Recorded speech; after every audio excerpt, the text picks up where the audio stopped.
Ian Brady, Yorkshire Ripper Peter Sutcliffe, sadistic murderer Dennis Nilsson, and House of Horrors killer Rosemary West.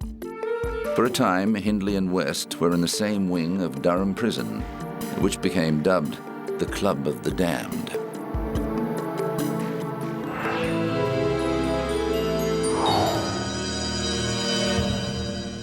Richard Milhouse Nixon was a junior congressman from California when he uncovered crucial evidence in the Alger Hiss espionage case.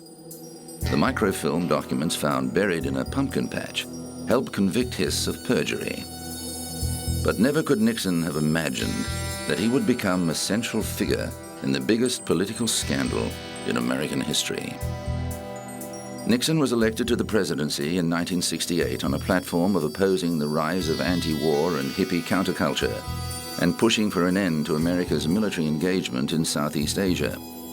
Nixon's two closest advisors were his chief of staff, H.R. Haldeman, and assistant in charge of domestic affairs, John Ehrlichman.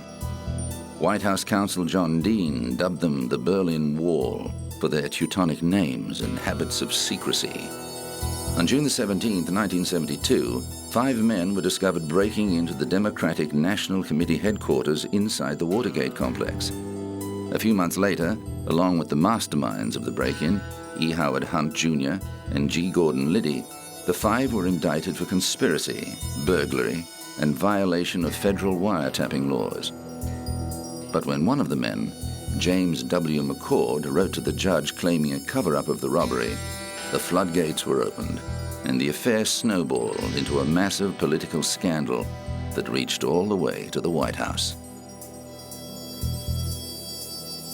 It was eventually revealed that President Nixon and his government had been involved in an astonishing array of criminal activities, including campaign fraud, political espionage, and wiretapping of not only their political opponents, but also the press and ordinary citizens. A hidden Mexican slush fund was also discovered, used to pay for these activities, provide money for cover-ups, and buy the silence of anyone arrested. But it all began to unravel. In a Senate investigation, former staff members testified against President Nixon and his team. G. Gordon Liddy served 4.5 years in jail for his part in the conspiracy, before reinventing himself as a radio talkback host, actor, and political strategist, and writing a best-selling book. In 1997, he returned to the Watergate complex to commemorate the 25th anniversary of the break-in and broadcast his nationally syndicated radio show from the lobby. Baldwin had a transceiver, and we had a transceiver. And Mr. Baldwin spotted the police officers who were, coming down toward the thing, and he was doing what he was supposed to do. He was calling over and saying, okay, he asked, he said, are our guys dressed in hippie clothes? And we said, no way our guys are dressed in hippie clothes. They're all dressed like businessmen. And he said, well, there's hippie clothes people coming, and he said, and they got guns. And that's when we're trying to get a hold of these people, but they had turned down the gain on their transceiver, so they couldn't read all these things. And finally, we just heard one little phrase from them that were whispered, "They got us." And that's how we knew that, it was all over.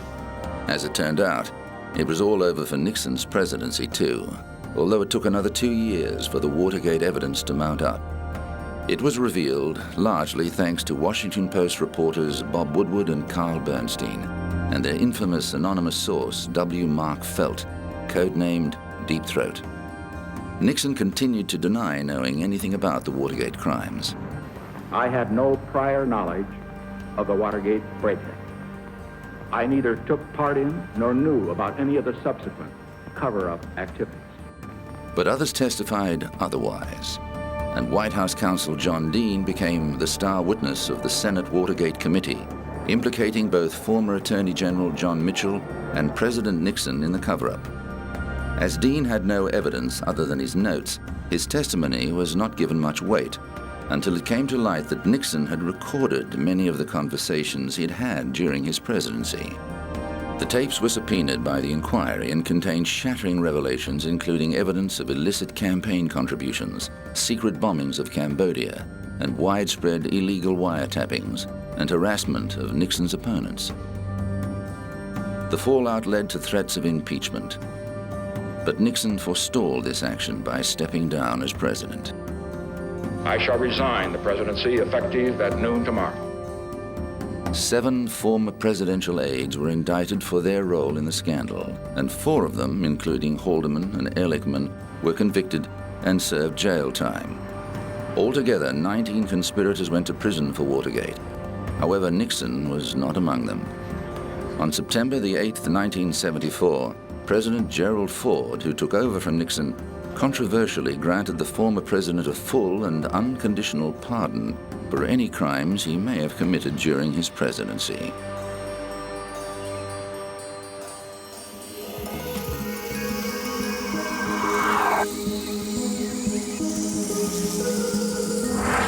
Coming up, O.J. Simpson's infamous life.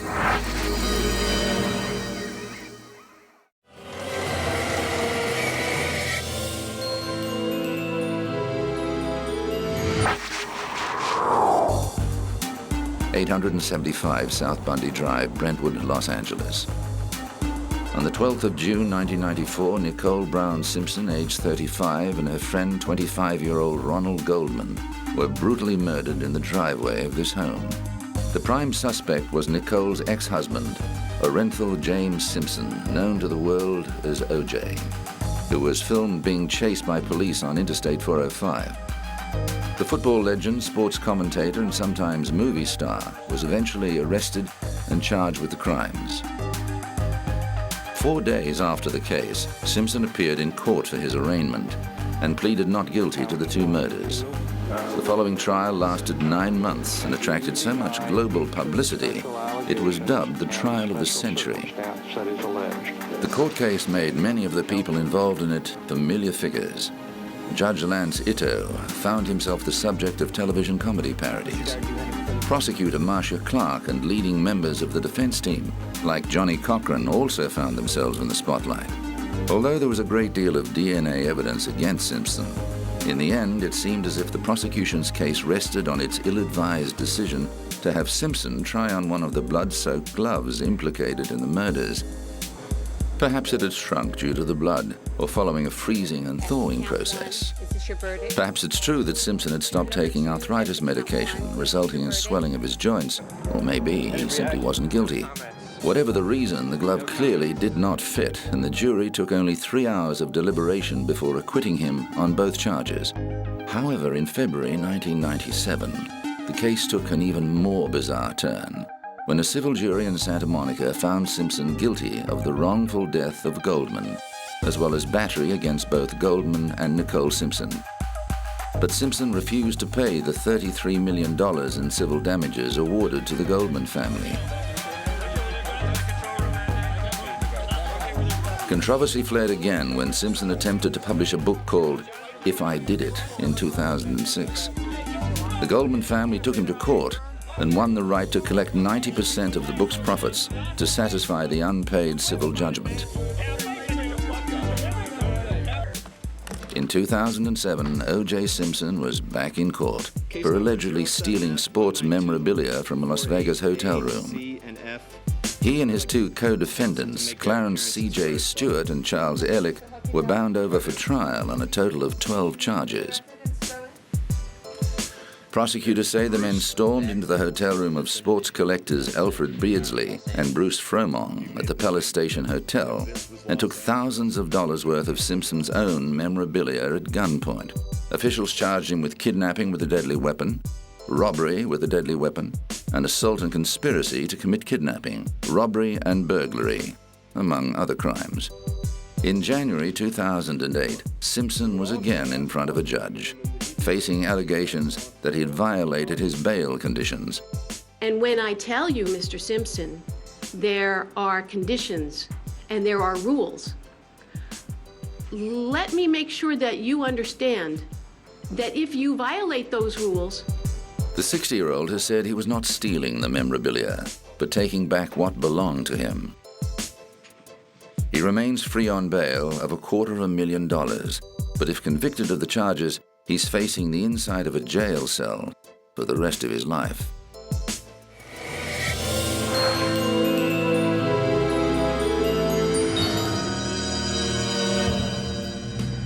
On the 30th of May 1996, Sarah Thornton walked free after serving 5.5 years of a life sentence for murdering her husband as he lay in an alcoholic stupor. An appeal over her original conviction saw her murder charge overturned in favor of a manslaughter verdict. If the truth had come out 6 years ago, 7 years ago, look how much pain and time and money it would have saved everybody. Sarah Thornton admitted stabbing her husband Malcolm with a kitchen knife as he lay drunk on the sofa at their Warwickshire home in 1989. She said it was her husband's violent behavior towards her that caused her to snap. However, during sentencing, the judge found her responsibility for killing him was diminished, not because of provocation, but because she suffered from a severe abnormality of mind. A jury of 8 men and 4 women deliberated for 6 hours before returning the verdict. At a press conference after her release, sitting next to daughter Louise, Thornton said she believed justice had been served. The 5 years I got, for me, yeah, I think that's fair. I'm not saying that every woman should be sent to prison, but for me it was fair. I took a life at the end of the day. But Malcolm Thornton's family was disappointed with the result. People get 15, 20 years for armed robbery. 5 years for taking someone's life. It's disgusting. While Sarah's walked free, it's not a total victory because she hasn't proved she was a battered wife. She's proved instead that she's got a severe personality disorder. Although there was much publicity about the use of provocation as a defense in Thornton's case, ultimately, it didn't set a legal precedent. This cannot set a precedent by itself. It is a trial by a judge and a jury at Oxford Crown Court. The precedents are set by higher courts, in the Court of Appeal, for example. Although Thornton celebrated her freedom, she said she was unable to forgive herself for causing her husband's death.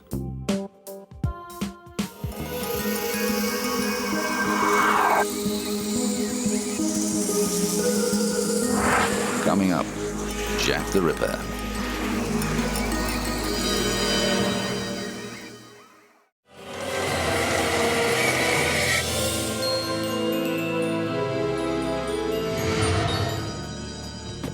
Does the name Bucks Row mean anything to you? How about the name of the person most commonly associated with it, Jack the Ripper? This is Whitechapel, the area in the East End of London where a number of women working as prostitutes were mutilated and murdered towards the end of the 19th century. To this day, there remains much debate about not only who Jack the Ripper really was, but which of the women in the Whitechapel murders were actually his victims. Out of the 11 bodies, though, there's a group known as the Canonical Five. These are believed firmly to have been the Ripper's victims. Mary Ann Nichols, nicknamed Polly, was the first of these, killed on the 31st of August 1888, 5 days after her 43rd birthday. Her body was discovered in the early hours of the morning on Bucks Row. Bucks Row, which has since been renamed Durward Street, was a back alley in Whitechapel, a couple of 100 meters away from the London Hospital. Some of the original buildings and brickwork still exist today, including a low brick wall stretching east from the board school. Polly's body was found near the wall's corner. Whitechapel is now home to a niche tourist industry as people come from all over the world to take guided tours around the sites of the murders. Number 2 of the Canonical Five was Annie Chapman, who also had a nickname, Dark Annie. She was found on the 8th of September, dead in a backyard in Spitalsfields, with her uterus removed.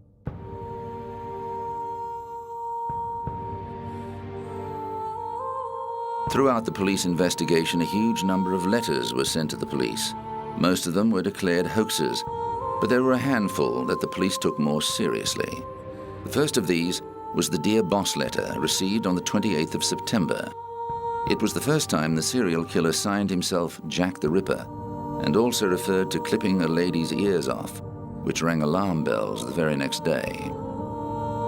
The 30th of September 1888 became known as the double event because 2 women were found close together on the same day. Victim number 3 was Elizabeth Stride, also known as Long Liz. The Swedish-born 43-year-old was found in the early hours in Dutfield's yard off Berner Street. Like Bucks Row, Berner Street was also renamed to play down the ghoulish connotations. Catherine Eddowes was a bit different. Her body was found outside Whitechapel in Mitre Square in the City of London. This was the furthest west of all the murders, and the fact that she was found on the same day as Elizabeth Stride has made some ripperologists, as those who study the case are called, claim her body as proof that there wasn't just one ripper, but at least two killers at large at the same time.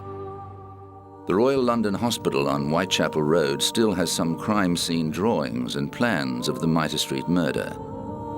It was Eddowes' corpse that persuaded the police that the Dear Boss letter was probably genuine. As well as missing a uterus and a kidney, she was found with one ear severed.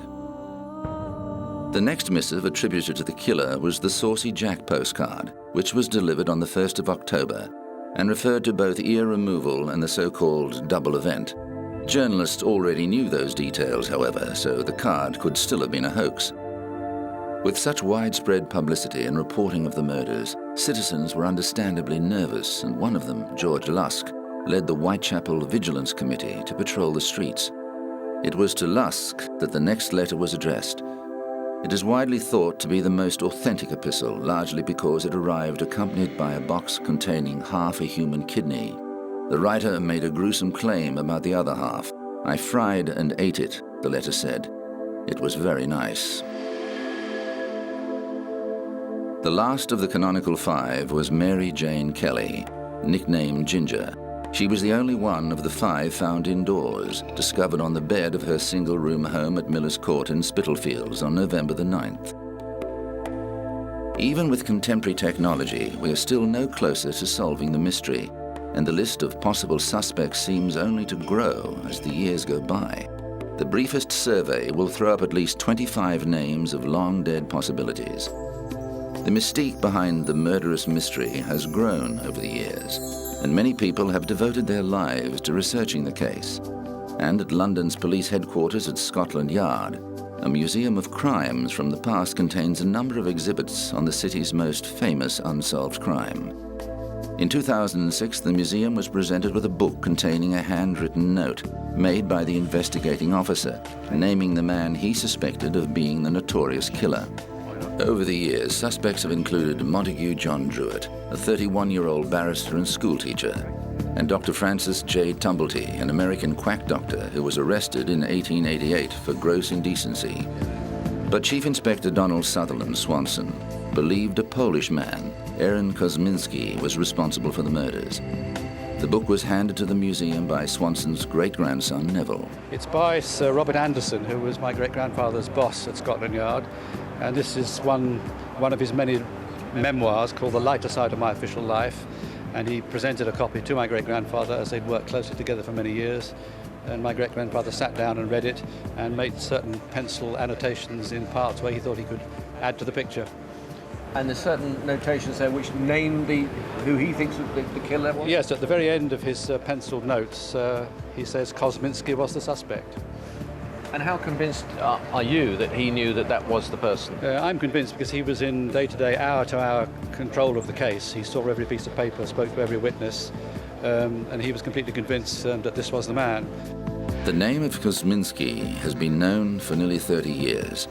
At the time of the murders, he was watched by police and later placed in a mental asylum. The murders stopped.